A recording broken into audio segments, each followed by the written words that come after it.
بعد فاعوذ باللہ من الشیطان الرجیم بسم اللہ الرحمن الرحیم فقال اللہ تبارک و تعالی فی القرآن المجید والفرقان الحمید قل لا اسألکم علیہ اجرا الا المودۃ فی القربى صدق اللہ مولانا العظیم وبلغنا رسولہ النبی الامین المتین الکریم ونحن على ذلك لمن الشاہدین والشاکرین والحمد للہ رب العالمین۔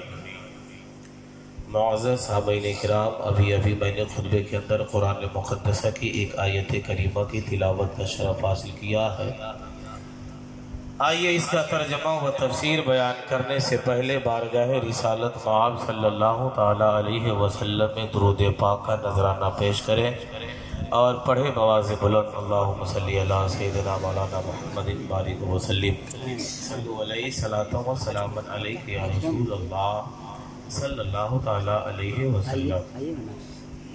منبر شریف پر اولاد رسول کی چہرے کی آپ زیارت فرما رہے ہیں۔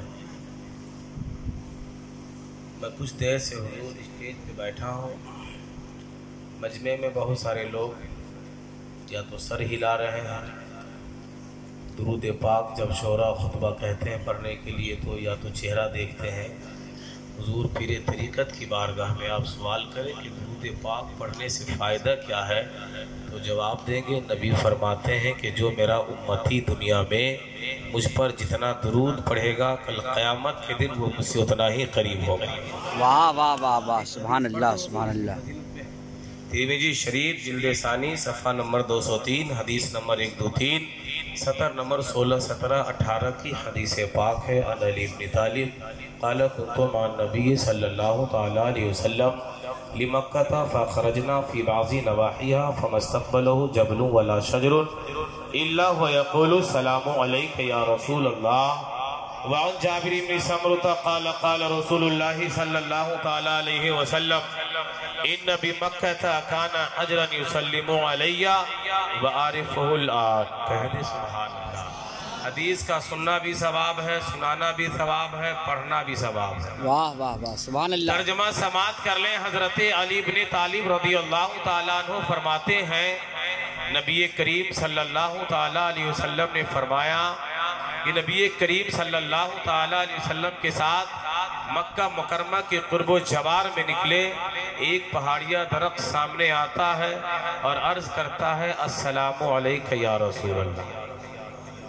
دوسری حدیث پاک ہے وان جابر بن سمرہ، جس حدیث کے راوی حضرت جابر بن سمرہ ہے، فرماتے ہیں نبی کریم نے فرمایا ان بمکہ کان حجرا یسلم علی۔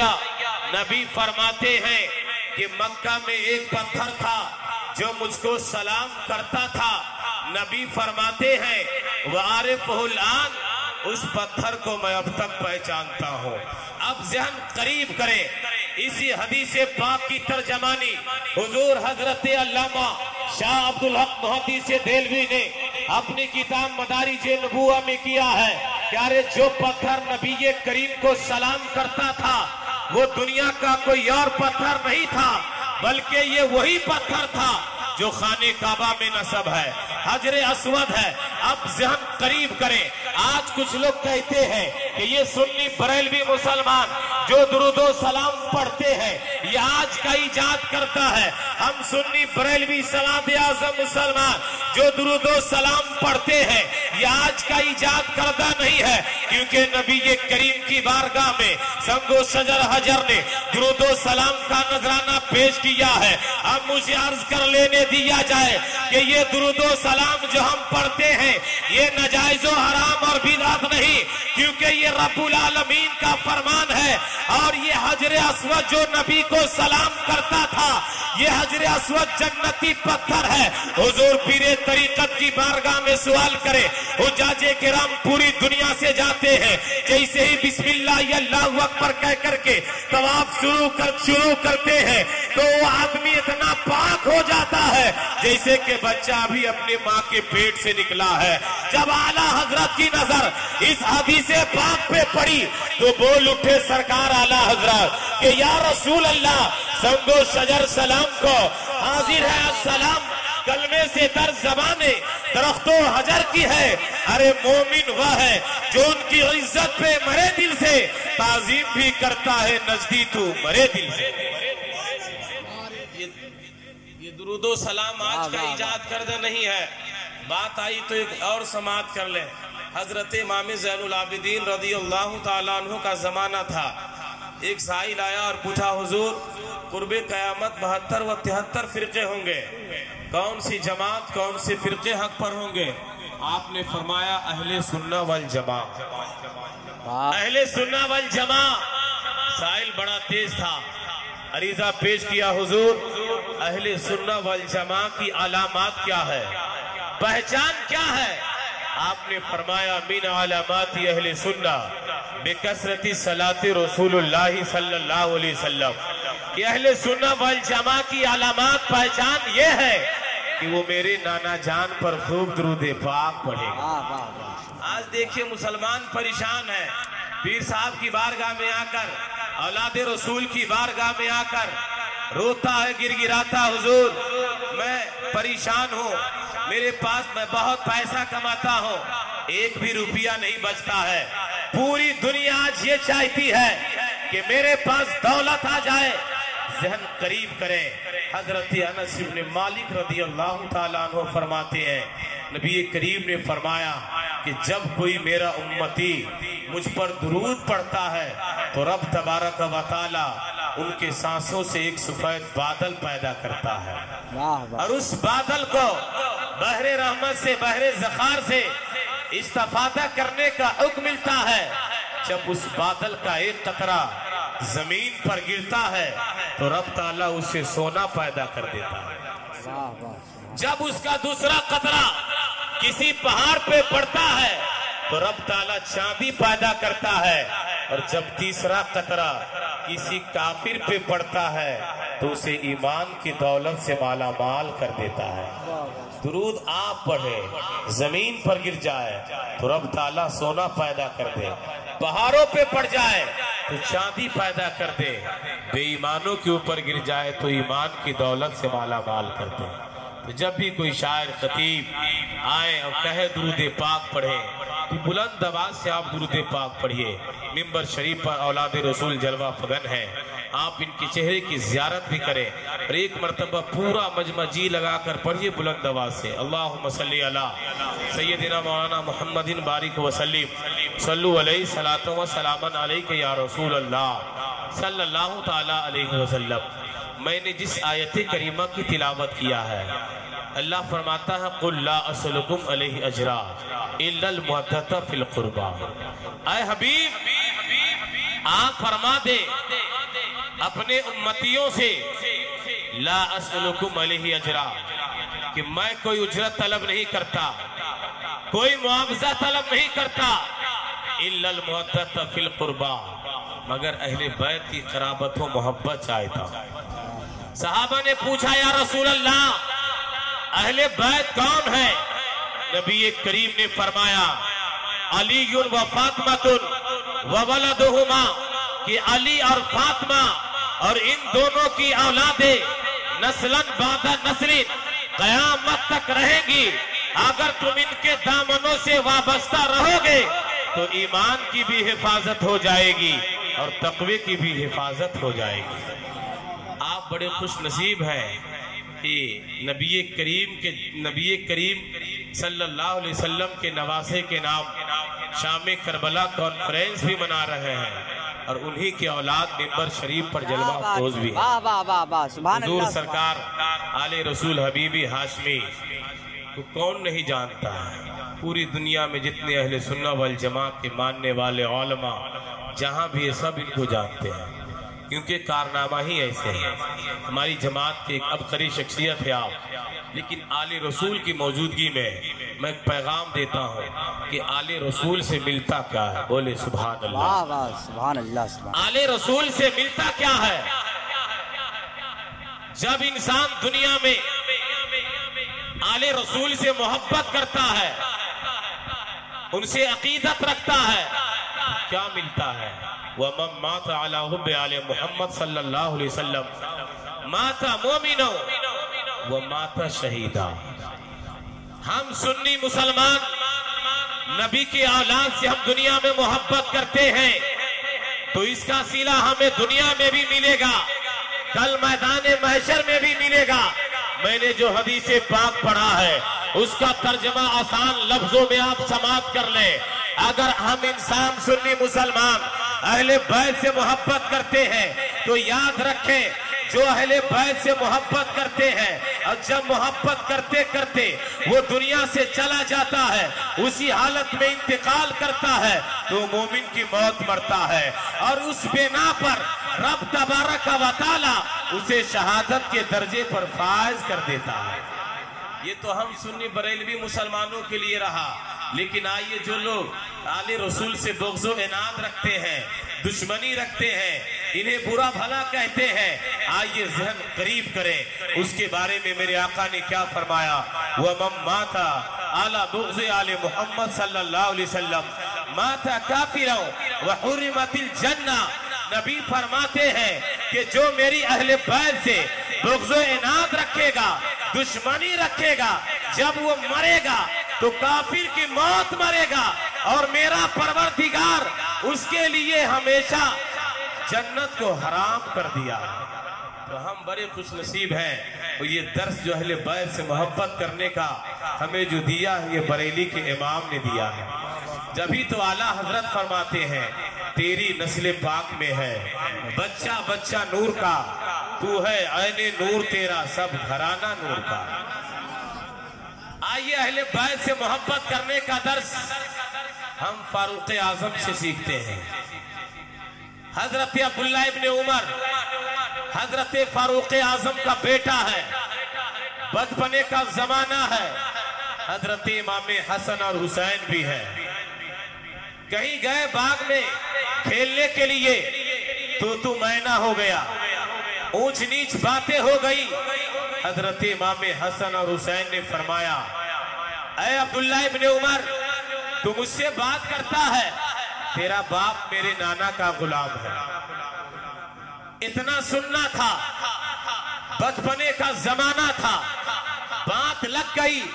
عبداللہ ابن عمر دوڑتے ہوئے حضرت فاروق اعظم کی بارگاہ میں پہنچے اور عرض کرتے ابا حضور امام حسن اور حسین نے مجھے کہا، انہوں نے فرمایا کہ اے عبداللہ ابن عمر تیرا باپ میرے نانا کا غلام ہے، حضرت فاروق اعظم ہے، وقت کے امیر المؤمنین ہے، آپ اپنے بیٹے کو آپ فرماتے ہیں اے بیٹا کاغذ قلم لے لے، چلو حسین کی بارگاہ میں حضرت فاروق اعظم ہے، چلے بیٹا کو لے کر کے حضرت علی کے دروازے پر پہنچے ہیں۔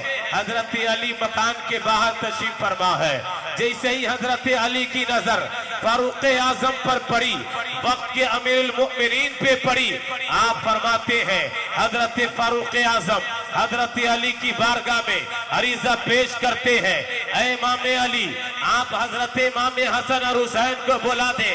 حضرت فاروق اعظم سے کہنے لگے حضرت علی اے فاروق اعظم یہ بچوں کا معاملہ تھا اور آپ اس بچوں کو معاملات کو لے کر کے گھر تک کے آ گئے۔ حضرت فاروق اعظم عریضہ پیش کرتے ہیں اے علی آپ بلا دیں۔ حضرت امام حسن اور حسین کو بلایا گیا، آپ کی بارگاہ میں حضرت فاروق اعظم عرض کرتے ہیں اے امام حسن اور حسین کیا یہ بات سچ ہے کہ آپ نے یہ کہا ہے، آپ نے یہ فرمایا ہے کہ اے عبداللہ ابن عمر تیرا باپ میرے نانا کا غلام ہے، حضرت امام حسن اور حسین ہے، آپ نے فرمایا ہاں میں نے یہ کہا ہے۔ حضرت فاروق اعظم کا عقیدہ اور ایمان دیکھیں، آپ فرماتے ہیں اے امام حسن اور حسین آپ اس پر لکھ دیں، آپ دستخط کر دیں، اور حضرت علی کی بارگاہ میں عریضہ پیش کرتے ہیں اے علی آپ گواہ بن جائیے کہ اے امام حسن اور حسین کا یہ لکھا ہوا رکبہ ہے، کل میرے پورے خاندان کے لیے بخشش کے لیے یہ لکھا ہوا رکبہ کافی ہے۔ دیکھیں وقت کے امیر المؤمنین حضرت فاروق اعظم ہے، اس طرح اہل بیت آل رسول کی تعظیم کرتے ہیں۔ ہم سنی بریلوی مسلمان آل رسول جب ہمارے بستیوں میں تشریف لاتے ہیں تو ہم دست بوسی اور قدم بوسی کرتے ہیں، جب تک یہ زمین کے اوپر رہتے ہیں تو ہم ان کے قدم بوسی کرتے ہیں، زمین کے نیچے چلے جاتے ہیں تو مزار پر بھی جاتے ہیں۔ آج کچھ لوگ کہتے ہیں کہ مزارات پہ جانا یہ ناجائز و حرام ہے۔ حضور پیر طریقت کی بارگاہ میں سوال عرض کریں، جواب ملے گا۔ جب جنگ احد ہوئی تھی، نبی کریم صلی اللہ تعالیٰ علیہ وسلم نے اپنے چچا حضرت امیر حمزہ کے دفن کے بعد آپ نے فاتحہ پڑھا اور دعا کیا۔ آج جو لوگ بکواس کرتا ہے کہ یہ سنی بریلوی مسلمان یہ قبر پہ جا کر فاتحہ پڑھتا ہے، یہ ناجائز و حرام اور بدعت ہے، یہ شرک ہے، آپ ذہن کو قریب کر لیں اور یہ پیغام لے کر جائیں کہ ہم سنی بریلوی مسلمان جو ہم اپنے باپ داداؤں کے قبر پر فاتحہ پڑھتے ہیں، یہ ناجائز و حرام اور شرک اور بدعت نہیں، کیونکہ نبی کریم کی سنت ہے۔ نبی کی نگاہیں دیکھ رہی تھی جنگ احد میں، آقا نے اپنے چچا کے دفن کے بعد آپ نے فاتحہ پڑھا تھا، کیونکہ نبی کی نگاہیں دیکھ رہی تھی قیامت تک کے میری امت میں ایک جماعت ہوگی، وہ سواد اعظم ہوگی، وہ اہل سنت والجماعت ہوگی، وہ قبر پہ فاتحہ پڑھے گی، وہ علماء کی بارگاہ میں جائے گی۔ نبی نے فرما دیا، اے میرے غلاموں، ارے حرام مت سمجھنا، اپنے نبی کی سنت خیر الانام سمجھنا۔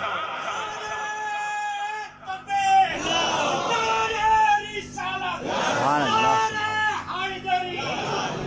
واہ واہ واہ، জিন্দা নবী, زندہ হায়াতুন নবী, زندہ باد، ফাতিহা দরুদ মিলাদ আমরা করি। সবাই বলো আমরা বেরোনি। ফাতিহা দরুদ মিলাদ আমরা করি। আল হাদিসের আলো, আল কোরআনের আলো, ঘরে ঘরে জানো। মসলাকে আলে হযরত, زندہ باد، দ্বীন ইসলাম জিন্দাবাদ। বহুত বাজরা। واہ واہ واہ واہ واہ، کیا بات ہے، واہ۔ یہ شام کربلا کانفرنس ہے، دیکھیں حضور تشریف فرما ہے۔ اہل بیت کی تعظیم سے کیا ملتا ہے؟ اہل بیت، نبی کریم نے فرمایا کہ میری اہل بیت کشتی نوح کی طرح ہے۔ یاد رکھیں، اگر آپ دنیا میں اہل نبی کے دامنوں سے لگ گئے، ان کے غلامی کا پٹا اپنے گلوں میں ڈال لیے، تو یاد رکھیں آپ دنیا میں بھی کامیاب رہیں گے، کل محشر میں بھی کامیاب رہیں گے، کیونکہ یہ نبی کی اولاد ہیں، ان پر دنیا کے بھی آگے حرام ہیں اور آخرت جہنم کی بھی آگ حرام ہے۔ لیکن آئیے ذہن قریب کریں، اہل بیت سے ملتا کیا ہے؟ اہل بیت کی تعظیم سے کیا ملتا ہے؟ آپ نے سنا ہوگا حضرت جنید بغدادی رضی اللہ تعالیٰ عنہ ولایت کے درجے پر فائز ہوئے۔ وہ کیسے فائز ہوئے ولایت کے درجے پر؟ آپ بڑے پہلوان تھے، بادشاہ نے اعلان کیا جو جنید بغدادی سے پہلوانی لڑ کر جیت جائے گا اسے بہت سے انعام و اکرام دیا جائے گا۔ حضرت جنید بغدادی ہے، آپ اتنے بڑے پہلوان تھے کہ آپ کے نام سن کر کے اس وقت کے بڑے بڑے پہلوان اپنے گھروں سے باہر نہیں نکلتے، لیکن جب اعلان ہو گیا، میدان قائم ہو گیا، ایک پتلا دبلا سید، ایک پتلا دبلا لاغر سید میدان میں آ گئے۔ آپ جیسے ہی میدان میں اترے ہیں، حضرت جنید بغدادی نے فرمایا، اے نوجوان، تو پتلا دبلا ہے، اس وقت میری پہلوانی کا ڈنکا پوری دنیا میں بج رہا ہے، بڑے بڑے پہلوان میرا نام سن کر کے ڈر جاتا ہے، تو میدان میں آ گیا، تیرے جسم پر گوشت بھی نہیں ہے۔ وہ پتلا سید زادہ کہنے لگا، اے جنید بغدادی سن، میں اپنی واہوائی کے لیے میدان میں نہیں آیا ہوں، میرے ساتھ بہت سے سید زادے اور بہت سے سیدہ ماں بہنیں بھی ہیں جو کئی روز سے بھوکے ہیں، کھانا نہیں کھائے ہیں۔ اے جنید بغدادی سن لے، میں اپنی عزت کے لیے اور واہوائی کے لیے میدان میں نہیں اترا ہوں۔ اے جنید بغدادی سن لے، میں اس کا بیٹا ہوں، کہ